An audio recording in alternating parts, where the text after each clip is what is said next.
आज दोस्तों मैं भारतीय जगसर से आज हमारे यहाँ आए हैं संतोष जी, जो ग्राउंड रिपोर्टिंग पत्रकार हैं और बहुत ही जेन्युइन सवालें पूछते हैं।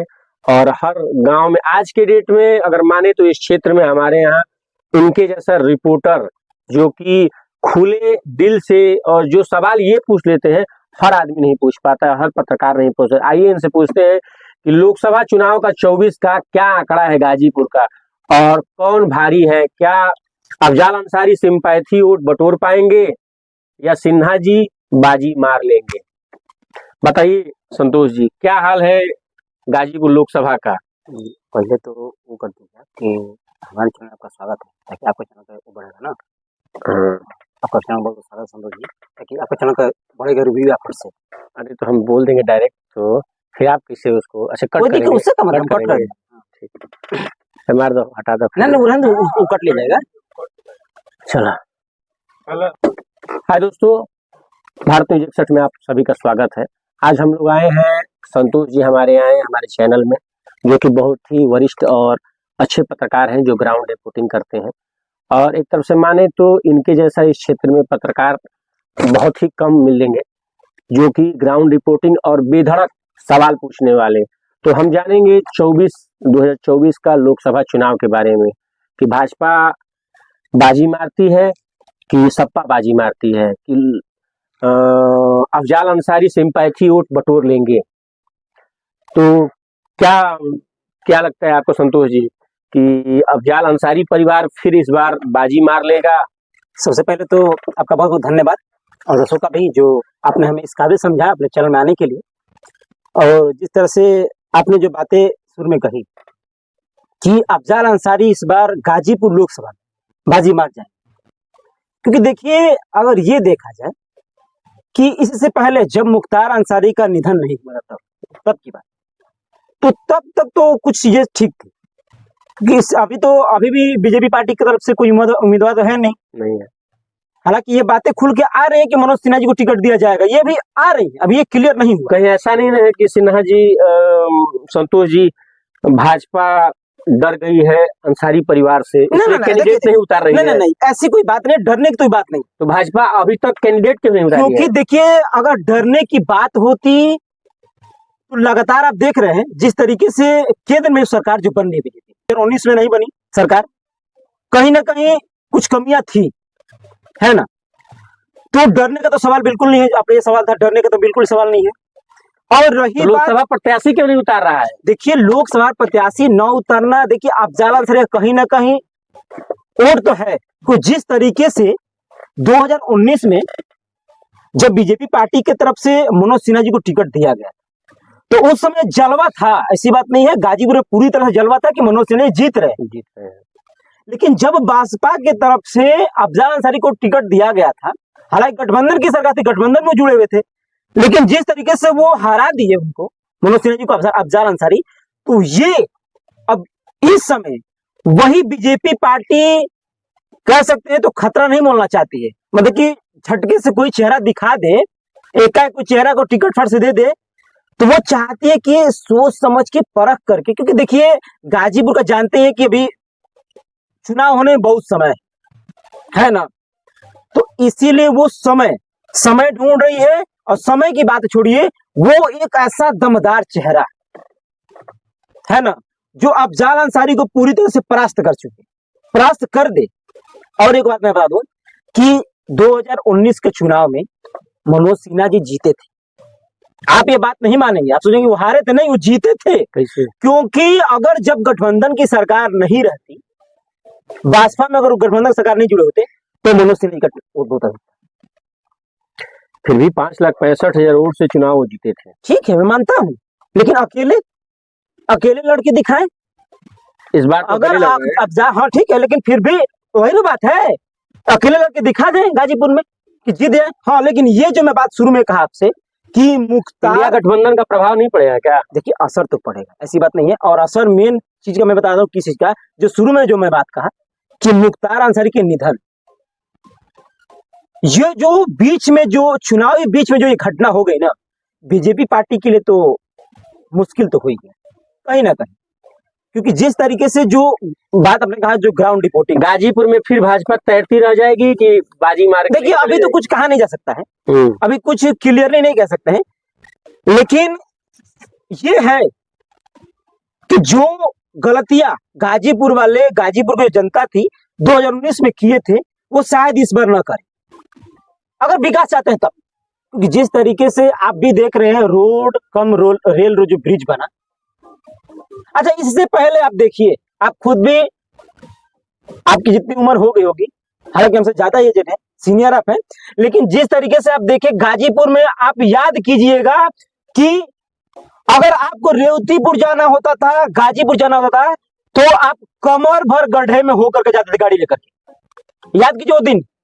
आज आप NH 124 पे सीधे चल रहे हैं ना, फट से 5 मिनट 10 मिनट में 15 मिनट अगर चक्का गाड़ी ले लेकिन रहे ये प्रस्ताव तो क्या नाम है, अखिलेश जी का है। ठीक है, लेकिन ये देखिए केंद्र में किसकी सरकार है?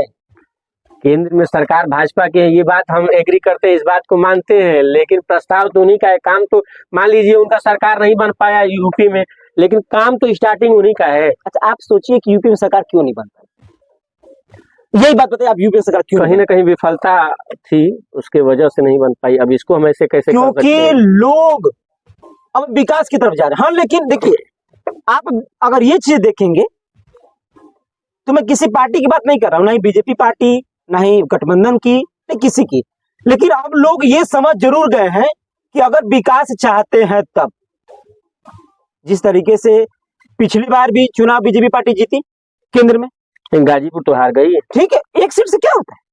आप सोचिए एक सीट के लिए क्या कर लेंगे गाजीपुर से? गाजीपुर हाँ, ये बात, ये सुनिए, नहीं सुनिए, ये बात जान लीजिए, हार गई ना गाजीपुर। विकास देख लीजिए, अब मैं भदौरा की बात कर रहा हूँ, सारी ट्रेन खत्म हो गई ना, एक्सप्रेस धरना चला ना अच्छा खासा, कुछ हुआ नहीं हुआ। तो भदौरा जो ट्रेन की बात कर रहे हैं, इसमें बहुत लोग किसका दोष देते हैं कि ट्रेन ना रुकने का कारण क्या देखिए, था? बहुत लोग तो कहते हैं ग्राउंड रिपोर्टिंग की गई थी कि मनोज सिन्हा जी के वजह से इस ट्रेन को हटा दिया गया, लेकिन इसकी क्लियर कैसे आप कर सकते हैं? मैं पूछ रहा हूँ, किसे क्लियर कर सकते हैं कि मनोज सिन्हा ने ट्रेन हटवाया? सिन्हा जी तो आ रहे हैं, हो सकता है चालू हो जाए क्या? ये भी हो सकता है, चालू वो करा आ रहे हैं, और ये भी बातें जान लीजिए, ऐसी बात नहीं है गाजीपुर की विकास के लिए, इसीलिए उनको विकास पुरुष नहीं कहा गया है। आप बखूबी इस बात को भी जानते हैं, किसी से भी आप पूछिएगा तो वो ये बात जरूर कहेगा कि मनोज सिन्हा जी एक गाजीपुर के विकास पुरुष है। अच्छा, मान लीजिए यहाँ पे चर्चा चल रहा है ब्रजेश सिंह का, और चर्चा सिन्हा जी का भी चल रहा है, और चर्चा सुशील सिंह का भी चल रहा लेकिन है। कहीं ना कहीं तो भारी कौन रहेगा? भारी सिन्हा जी रहे, भारी ये सिन्हा जान जी लीजिए, सिन्हा जी पक्का रहेंगे, क्योंकि जिस तरीके से 2019 में भी भारी रहे, वो बेशक हार गए, ठीक है, वो हार गए थे, बात अलग है, लेकिन मैं बार बार आपसे वही बात कह रहा हूं कि वो जो गलतियां जो जनता की 2019 में की, वो गलती फिर नहीं दोहराएगी 2024। क्योंकि देखिए, वो सिन्हा जी 3 बार गाजीपुर से लोकसभा की सीट जीते हैं। 1996 में जीते थे एक बार, फिर एक बार वो 2014 में जीते थे, है ना, जीते थे 2014। 10 बार चुनाव लड़े थे, इसमें से 7 बार चुनाव जीते हैं और 3 बार हारे हैं। 5 बार विधानसभा का, 5 बार विधानसभा का और 2 बार लोकसभा का, और इस बार 11वां बार चुनाव लड़ने जा रहे हैं। आप ग्राउंड में कभी जाइएगा, कभी भी, अगर आप चुनाव जीतने की बात बोल रहे थे, उसमें मैंने बोला हाँ ठीक है, मैं मानता हूं, लेकिन ग्राउंड में आप जाइएगा, किसी के एक मुख से ये बात उनके पास आज के डेट में सिंपैथी वोट, उस सिंपैथी वोट का क्या बोलेंगे? कारण ही सिंपैथी वोट का कारण है मुख्तार अंसारी का निधन हो जाना। जो सपुर्दे खाक मुख्तार अंसारी का जो हुआ, जो बातें फैल गई कि उनको जहर दिया गया था, हालांकि पुष्टि तो हो नहीं पाई कि जहर दिया गया था, हार्ट अटैक बताया गया कि हार्ट अटैक से उनकी मृत्यु हुई है, लेकिन कहीं ना कहीं उनका मृत्यु वोट बैंक तो पक्का बनेगा, क्योंकि जिस तरीके से जो ऐसा नहीं कि सपा मुख्तार अंसारी की मौत को या निर्धन को वोट बैंक के भजाने के चक्कर में लगी है।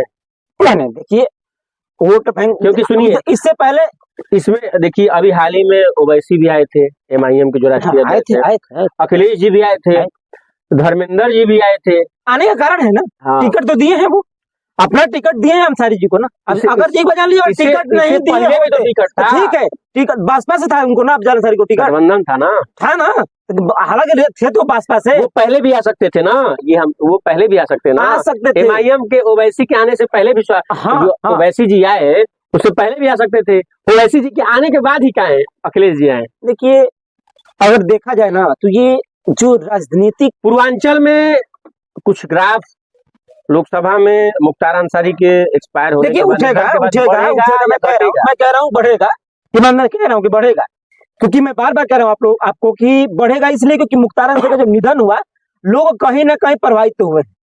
जो लोग कह रहे जो छवि थी क्षेत्र में, जो छवि थी, तो वो छवियां कहीं ना कहीं असर डालेगी, क्योंकि यादव समाज के जो लोग हैं वो भी खिंचाव करेंगे, वो तो जाएंगे ही। हालांकि मैं सबको नहीं कह रहा हूँ, वो जाएंगे। और जो मुस्लिम समाज के लोग हैं वो तो मान लीजिए 100% ही जाए। उनको आप माफिया कहते हैं या रहनुमा कहेंगे? देखिए मैं तो कुछ कह नहीं सकता हूँ, लेकिन अगर ग्राउंड रिपोर्टिंग की मैं बात करूं, जब मैं गया ग्राउंड रिपोर्टिंग में तो दोनों बातें खुल के साथ। जब मैं उनके क्षेत्र में गया तो लोग उनको मसीहा भी कहे। मसीहा इसलिए कहे कि मान लीजिए कोई गया उनके दरवाजे, सहयोग कर दिए तो उनके लिए मसीहा हो गए। अच्छा आपका काम फंसा हुआ है, आप कहीं जाते हैं, आपका काम हो जाए तो वो व्यक्ति आपके लिए बढ़िया होगा कि नहीं होगा? होगा ना, तो उनके लिए तो मसीहा हो गए वो। लेकिन वही किसी से अगर झनक हो गई, किसी भिड़ंत हो गई, झगड़ा झंझट हो गया, तो बहुत लोगों की हत्या हुई है, उनमें हत्या का उनके ऊपर मुकदमा भी था। हुआ था 2005 में हुआ था ना, 2005 में जो हत्याएं हुई थी। तो ऐसी बात नहीं है, बहुत सारे हुए थे, वो ऐसी बात नहीं है, वो लोग अभी भूले नहीं है। लोग अभी भूले नहीं उस बात को। आप अगर सोच रहे हैं कि जो पुरानी बातें, जो पुराने इतिहास है लोग भुला चुके हैं, तो ये आप भ्रम में मत रहिएगा। कहीं ना कहीं बहुत लोगों को खुशी भी है। आप इस बात को देखिएगा, देखे भी होंगे तो जो जिसके घर में जो चिराग उस समय बुझा था, ठीक है ना, वो लोग कह भी रहे हैं कि नहीं हमको खुशी है। जिस दिन उनकी मृत्यु हुई, अलका राय जी जाके विश्वनाथ जी में दर्शन की। क्यों बताइए, क्यों की दर्शन? क्योंकि उनके मन को ठंडक पहुंची, क्योंकि उनका भी उस समय सुहाग हो रहा था। आप इस बात को मानते हैं ना? क्योंकि किसी व्यक्ति का चले जाना कैसे खलता है वही जानती है। ये बताइए कि क्या आपको लगता है कि यादव वर्ग कहाँ जाएगा? देखिए सभी तो यादव वर्ग सभी तो नहीं जाएंगे, लेकिन लगभग अधिक से अधिक वोट इस बार आप अधिक से अधिक वोट, क्योंकि टिकट का जो दे देना, जो अखिलेश यादव सपा पार्टी का अध्यक्ष जो मतलब टिकट ये हम मान ले कि भारी रहेगा, यहाँ ना भारी पल्ला रहेगा, लेकिन जीत में नहीं कह सकता है जीत है। लेकिन देखिए पासा कभी भी, हाँ, लेकिन पासा कभी पलट सकता है। फिलहाल अभी तक फिलहाल तो भारी है, जब तक चेहरा नहीं आया है। लेकिन अगर चेहरा आ जाता है तो ये तो अनुमान हम लोग लगा ही सकते हैं कि किसका पल्ला एकदम भारी हो जाएगा। लेकिन जब अभी बीजेपी पार्टी की तरफ से चेहरा ही नहीं आया है तो फिर बीजेपी पार्टी अभी फिलहाल प्रत्याशी नहीं उतार रही है, कहीं ना कहीं ऐसा भी ढूंढ रहे हैं भाई, ढूंढ रहे हैं, अच्छा चेहरा ढूंढ रहे हैं। देखिए टक्कर की लड़ाई, गाजीपुर की सीट इतनी अहम, इतनी गर्म क्यों है? क्योंकि देखिए सीधी सी मैं बात कहूं, यहाँ जातिवाद का वोट। आप इस बात को मानिए, इस बार भी जातिवाद का प्रभाव पड़ेगा। जरूर पड़ेगा, हमेशा से पड़ा है। सब देखते हैं, सब अपने जातिवाद को खींचे चले आते हैं। अब इस समय जातिवाद की राजनीति तो हो ही रही है, हमेशा से होती आई हुई है। इसीलिए गाजीपुर की सीट पर थोड़ी देरी हो रही है बीजेपी पार्टी की तरफ से। कोई एक दमदार चेहरा ढूंढ रही है कि एक दमदार चेहरा बगल में बलिया है, बलिया भी तो नहीं सीट अभी किसी का नहीं मिला वहां। ये नहीं है कि किसी को मिल गया है, अभी बीजेपी पार्टी नहीं दी है तो गठबंधन भी नहीं दी, तो हम वहां तो बातें नहीं, वहां की बातें छोड़िए कि अगर एक भी पार्टी वहां टिकट देती तो बात बनती कि किसका पल्ला भारी है ना? मतलब आपका मानना है कि अगर यहाँ से सिन्हा जी आएंगे, हाँ, तो बात तो देखिए ये है कि बात बन सकती है। मैं बार बार कह रहा हूँ आपको एक बात को कि जो बातें, जो लोगों ने गलतियां की थी, पिछली गलतियां, वो शायद न दोहराए, शायद वो न दोहराए इस बार। हो सकता है अगर ऐसा भी हो, जैसे यहाँ कोई अगर महिला को टिकट मिल जाए तो जैसे मान लीजिए सुनीता सिंह विधायक है, अगर इनको टिकट मिल जाए तो खैर कुछ ज्यादा असर नहीं, ज्यादा असर नहीं। क्योंकि देखिए एक छवि, हालांकि विधायिका रही हैं, इनकी छवि अच्छी खासी है, लेकिन शायद संसद लोकसभा के लिए कुछ ज्यादा भारी पड़ना नहीं है। अगर बात ये कहें हम लोग ना, अगर एक विचार विमर्श अगर हो, अगर जनता की अगर ग्राउंड की अगर हम लोग देखें, तो आदर्श जी मैं कह रहा हूं आपको कि जिस दिन की मैं बात कर रहा हूं, अगर आज बीजेपी पार्टी अपना उम्मीदवार दिखा देती है, अपना चेहरा दिखा देती है कि हम इस प्रत्याशी को उतार रहे हैं, उस दिन से गाजीपुर लोकसभा का सियासी माहौल पूरी तरह से गर्म हो जाएगा। आप देखिएगा पूरी तरह से। लोग क्यों चुप हैं? आप जिसके पास जाएंगे तो ठीक है, मैं 10 लोगों के पास चला गया, 5 लोग अफजाल की तरफ है, 5 लोग बीजेपी वाले, लेकिन बीजेपी वाले हाँ क्यों नहीं कहेंगे, हाँ क्यों नहीं करेंगे, हम उनको देंगे, क्योंकि उनको भी ये नहीं क्लियर हुआ है कि चेहरा कौन आएगा। हो सकता है कि ऐसा चेहरा ना आ जाए कि वो उसे नफरत करते हो, ये भी तो हो सकता है, ये भी तो हो सकता है कि मान लीजिए बीजेपी के प्रेमी हो, लेकिन ऐसा चेहरा आ जाए कि वो नफरत ही करते हो उस इंसान से, तो भी तो वोट कट जाएगा। तो बहुत लोग ये आदर्श जी इंतजार कर रहे हैं कि चेहरा बढ़िया आए तो अपना डिसीजन ले, क्या देता है। इस बात को हम मान लें कि यहाँ से अगर गाजीपुर से सिन्हा जी चुनाव लड़े तो भारी रहेंगे, इस बार पक्का था, अभी ये तो है कि भारी रहेंगे मतलब टक्कर की लड़ाई रहे, टक्कर की लड़ाई, हार जीत का फैसला नहीं हो सकता है, लेकिन टक्कर की लड़ाई रहे, बाकी उसके बाद कोई नहीं है। हाँ अब देखिए, क्योंकि अगर दूसरे किसी को चेहरा देते हैं अगर ना, तो बहुत बुरी शायद मुश्किल है, गाजीपुर लोकसभा का सीट निकालना शायद मुश्किल है। संतोष जी, तो फिर इस चुनाव के बारे में जब भाजपा का जब टिकट का बंटवारा हो जाएगा जी तो फिर इसके बारे में चर्चा जरूर और हम चाहेंगे कि दर्शक भी जितने भी देख रहे हैं वो अपना राय दे, कमेंट देखिए, कमेंट करके क्या रहेगा गाजीपुर, हाँ और कौन इस बार क्या बीजेपी पार्टी अपना सीट निकाल पाएगी कि नहीं, और फिर इस बार सप्पाबाजी मार जाएगी। चलिए, अच्छा लगा आपसे बात करके।